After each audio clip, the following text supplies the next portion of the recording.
Ji ji really is చాలా serious topic. నవ్వాల్సింది కాదు కానీ ఐఎమ్ రియలీ టచ్డ్ అండి. I'm really upset.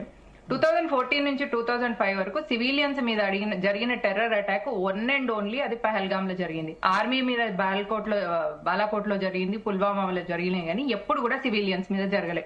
ఒకటి జరిగింది. జరిగిన వెంటనే ఆపరేషన్ సింధూర్ చేసి ఇండియన్ ఆర్మీ పాకిస్తాన్ కు ఒక క్లియర్ మెసేజ్ ఇచ్చింది.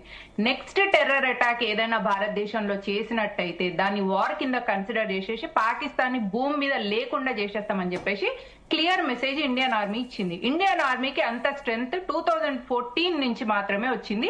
ఇందులో నో డౌట్. మీరు ఈ విషయాన్ని ఏ ఆర్మీ ఆఫీసర్ అడిగినా కూడా వాళ్ళు చెప్పుకుంటారు. ఇది మౌనికా సుంకరా చెప్తలేదు, బీజేపీ స్పోక్స్ పర్సన్ నుంచి వచ్చిన స్టేట్మెంట్ కాదు. ఇది ఒక Indian Army statement. Indian Army ప్రకారంగా 2014 నుంచి 2025 వరకు ఇండియన్ ఆర్మీ చాలా స్ట్రాంగ్ అయిపోయింది. అట్ ద సేమ్ టైం ఒక జవాను శవం ఎక్కడన్నా చనిపోతే ఆయనను అక్కడక్కడనే పూడ్చిపెట్టే వాళ్ళు ఇది వరకు. కానీ ఇప్పుడు అట్లా కాదు. ప్రతి జవాన్ పార్థివ దేహాన్ని లాంఛనాలతో తీసుకొచ్చి వాళ్ళ కుటుంబ సభ్యులకు అందించడానికి తగిన ఫండ్స్ ఇప్పుడే వచ్చినాయని ఇండియన్ ఆర్మీ నుంచి వచ్చిన మెసేజ్. ఇది నేను చెప్తున్నది కాదు. రెండో విషయము, 2004 నుంచి 2014 వరకు 8,000 మంది టెర్రర్ అటాక్లకు చచ్చిపోయినరు. అది మనము గోకుల్ చాట్ లో చూసినాం, లుంబిని పార్క్ లో చూసినాం, దిల్షో నగర్ లో చూసినాం, పూనా బేకరీలో చూసినాం, ఢిల్లీలో చూసినాం. ఢిల్లీ సరోజ్ దేవి నగర్ లో జరిగిన బాంబ్ బ్లాస్ట్ 12 years కింద, మళ్ళీ తర్వాత ఇప్పుడు 2005 లో జరిగింది ఢిల్లీలో.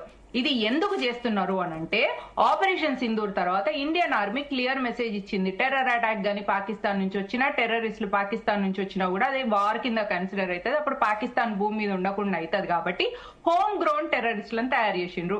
ఈ హోమ్ గ్రౌండ్ టెర్రరిస్టులు అంటే భారతదేశంలో ఉన్న ముస్లింలు.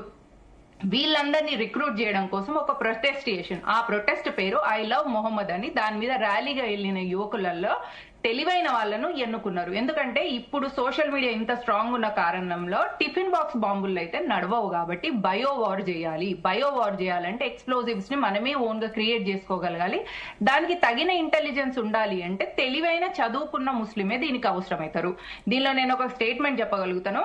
టెర్రరిస్టులందరూ ముస్లింలందరూ టెర్రరిస్టులు కాదు. నేను ముస్లింలందరూ టెర్రరిస్టులు అన్నట్లే. కానీ టెర్రరిస్టులు అందరూ ముస్లింలే.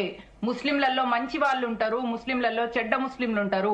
మంచి ముస్లిము చెడ్డ ముస్లింకు టెర్రరిస్ట్ అయితే, మంచి ముస్లిము ఆ టెర్రరిస్ట్ కి సపోర్ట్ చేస్తాడు. So ultimately terrorism, Muslim, Islam అనేటి ఎటు తిరిగి ఏటేసుకున్న పర్యాయ పదాలు. వీటి నుంచి మనకు ఏంటిది అనంటే, మైనారిటీ అపీజ్మెంట్ పక్కన పెట్టేసేయాలి. వీళ్ళకు ఆస్తి లేకపోవడం వల్ల, వీళ్ళు చదువు లేకపోవడం వల్ల టెర్రరిస్టులు అవుతున్నారు అనేది కూడా ఒక మూర్ఖపు నమ్మకము. ఎందుకంటే ఐఏఎస్ అయినా టెర్రరిస్టే, అరటి పనులు అమ్ముకునేటోడైనా టెర్రరిస్టే, నెక్స్ట్ డాక్టర్ అయినా టెర్రరిస్టే, ఎమ్మెల్యే ఎంపీ అయినా టెర్రరిస్ట్. అందుకే సపోర్ట్ చేసే వాళ్ళు కూడా లేరు కదా. అందరు అట్లా సపోర్ట్ చేసే వాళ్ళు కూడా లేరు కదా. మంచి వాళ్ళు కూడా ఉన్నారు కదా. దీని పట్ల బాధ ఏందే వాళ్ళు ఉన్నారు. నాకు నిన్న మొన్న 2-3 ఫోన్ చేశారు. ఇట్లా జరగడం మా మతానికి తప్పుడు అన్వయం చెప్తున్నారు, మా పవిత్ర గ్రంథానికి తప్పుడు అన్వయం చెప్తున్నారు, అది కరెక్ట్ కాదు అని బాధపడ్డ వాళ్ళు కూడా ఉన్నారు. కాఫీర్ థియరీ కూడా కరెక్ట్ కాదు. సరే, అన్ని మతాల్లో కొన్ని తప్పులు ఉన్నాయి, ఆచార వ్యవహారాల తప్పులు ఉన్నాయి, దీనిలో కూడా ఉండొచ్చు అని చెప్తున్న వాళ్ళు కూడా ఉంటారు. నో అంటే అది వద్దు. ఇప్పుడు డిస్కషన్ మత గ్రంథాల గురించి డిస్కషన్ వద్దు. కానీ ఇప్పుడు ఉన్నదాన్ని ఎట్లా, ఇప్పుడు ఎందుకంటే ఈ రాడికలైజ్ అయితే గుర్తించేది ఇస్లాంలో, రాడికలైజ్ అయితే గుర్తించేది ఇస్లాం వ్యక్తే. ఎందుకంటే చుట్టుపక్కల ఎవరు హిందువులు ఉండరు, వాళ్ళ కుటుంబ సభ్యులే ఉంటారు. సో ఆ కుటుంబ సభ్యుల్లో కనీసం ఒక 10 మందిలో ఒకళ్ళైనా ఆలోచించి ఇది మన మతానికి చెడ్డ పేరు వస్తుంది అనుకుంటే దానివల్ల ఇటువంటి జరగకుండా ఉంటాయి. లేదండి, మతానికి చెడ్డ పేరు మీరు నేను మనలాంటి వాళ్ళం ఆపాదిస్తున్నాం. అక్కడ ఎవరైతే ఆ జిహాద్ చేసి చనిపోతారో వాళ్ళు ఒక స్వర్గానికి వెళ్తున్నట్టు వాళ్ళకి అక్కడ 72 కన్యలు వస్తారు. వాళ్ళని ఇక్కడ హీరోలుగా బ్రతికున్న వాళ్ళు వర్షిప్ చేస్తారు. మీరు ఇంకా కూడా మతానికి చెడ్డ పేరు వస్తుంది అని అనుకునే వాళ్ళు ఉన్నారు అని అనుకుంటే ఇక వాళ్ళకి ఈ నేరేటివ్ ని బిల్డ్ చేసే వాళ్ళకి కూడా అందరూ కాకపోవచ్చు, ఎవరు లేరు అసలు మతంలో. ఒక 10% కూడా లేదు. బురాన్ ఒకటి చెప్పండి, బురాన్ వాణి శవానికి అంత పెద్ద ర్యాలీ ఎందుకు జరిగింది? అందుకని కాశ్మీర్ లో నేను అదే చెప్తున్నా, దానిలో 10% కూడా లేరా అంటున్నా. అంటే కాశ్మీర్ లో ఉన్న ముస్లింలందరూ పిచ్చి ముస్లింలు, ఇక్కడ ఉన్న వాళ్ళంతా మంచి ముస్లింలు. 10% కూడా లేరా అంటున్నా నేను మొత్తం. ఉన్న దానిలో 10% కూడా లేరా?